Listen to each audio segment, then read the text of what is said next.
नमस्ते दोस्तों, YouTube channel के मेरी कोशिश में आप सभी का स्वागत है। मैं सुधा आज फिर अपनी कोशिश में जो बहुत ज़्यादा आपने देखा होगा समाज में, यानी कि पूरे संसार की बात कर रही हूँ मैं, कि एक एसिड वाली कहानी कहीं ना कहीं देखने को आपको मिली जाती होगी, सुनने को मिली जाती होगी कि इसकी वजह से किसी ने किसी के ऊपर एसिड फेंक दिया, इसकी वजह से किसी ने किसी के ऊपर इसलिए एसिड फेंक दिया। तो ये भी एक जिसके ऊपर एसिड फेंका गया था, मैं भी एक कहानी आप लोगों को पहुंचाना चाहती हूँ।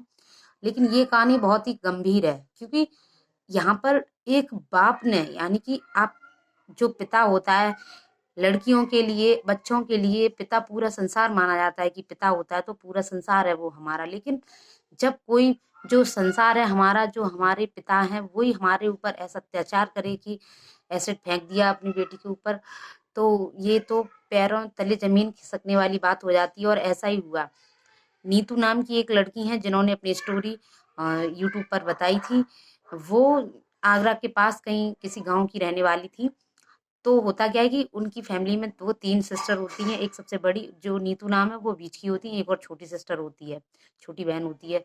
तो लड़कियां होने की वजह से बहुत उनके घर में बहुत क्लेश होने लगती है।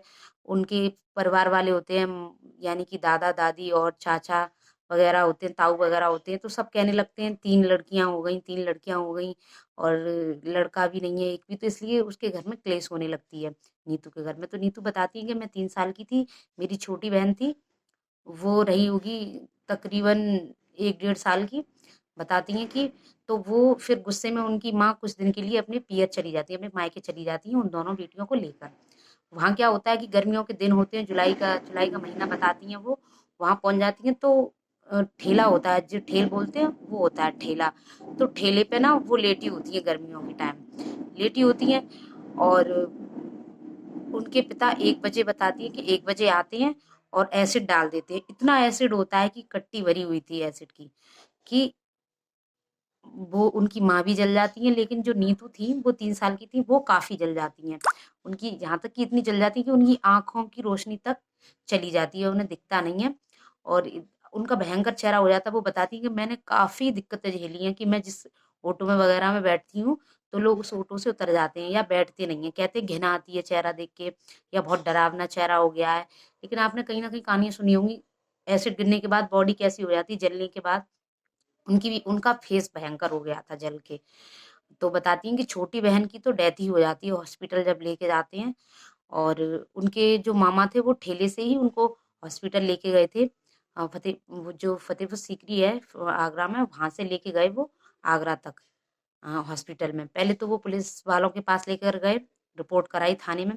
बताती है मेरे पापा को फिर भी जेल नहीं हुई, क्योंकि उनके दादी के घर वालों ने, दादी और दादू ने पैसे भर दिए थे, तो पापा बच गए थे, उनके जेल नहीं जा पाए थे। लेकिन वो बताते हैं कि एसिड डालने के बाद वो मंदिर पहुंचे थे, सीधे कहने लगे भगवान मुझे बचा लेना, क्योंकि उनको कान भरे गए थे। उनके घर वालों ने बोला था कि तुम ऐसा काम करो। लेकिन ऐसा, ये दिल दहलाने वाली बात है और ऐसा किसी को भी नहीं करना चाहिए। जबकि बाप बाप को तो बच्चे अपना पूरा संसार मानते हैं। तो ये झकझोर देने वाली कहानी है कि बाप ने बेटियों के चक्कर में, बेटियां हो गई 3, इसके चक्कर में अपनी बेटियों के ही ऊपर वो तेजाब डाल दिया। वो कहती हैं नीतू कि हम 14 महीने तक हॉस्पिटल में रही थी वो। बताती हैं उसके बाद फिर कई पाप मामा वगैरह ने पैसे कलेक्ट किए थे, इकट्ठा किया था, मांग मांग के, भीख मांगी, मतलब पैसे मांगे, तब जाके प्राइवेट हॉस्पिटल में उन्होंने उनका इलाज करवाया था, तब जाके वो सही हुई थी। लेकिन फिर उन्होंने बताया कि मैंने अपनी आंखों का ऑपरेशन करवाया, इसलिए उन्हें इतना दिखता है कि मतलब वो सामने से हमें देख सकती हैं लेकिन ये नहीं पहचान सकती चेहरा कैसा क्या, बस ये दिखता है उन्हें कि ये इंसान है यहाँ बैठा है। ऐसे साफ नहीं दिखता, धुंधला धुंधला बहुत काफी दिखता है। लेकिन वो बता दें, लेकिन उनके ऊपर कहती नहीं है कि कहीं ना कहीं भगवान ने कुछ लिखा ही होता है। उनके ऊपर भी एक मूवी बनी है, लेकिन वो यहाँ नहीं, ऑस्ट्रेलिया में। ऑस्ट्रेलिया से फॉरेन वगैरह घूमने आते, क्योंकि वो आगरा में कोई स्टॉल चलाती थी, दिल्ली में अभी भी चलाती हैं वो। तो कहती हैं कि वहां पे जैसे देखते हैं तो सब पूछने ही लगते हैं तुम्हारी ये क्या हो गया है चेहरे पे, कहीं।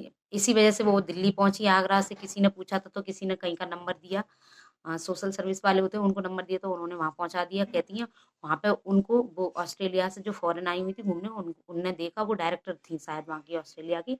तो उन्होंने उनके ऊपर, नीतू के ऊपर मूवी भी बनाई है कि कैसे क्या हुआ, तेजाब फेंकने से कितना क्या हो जाता है, कैसे क्या।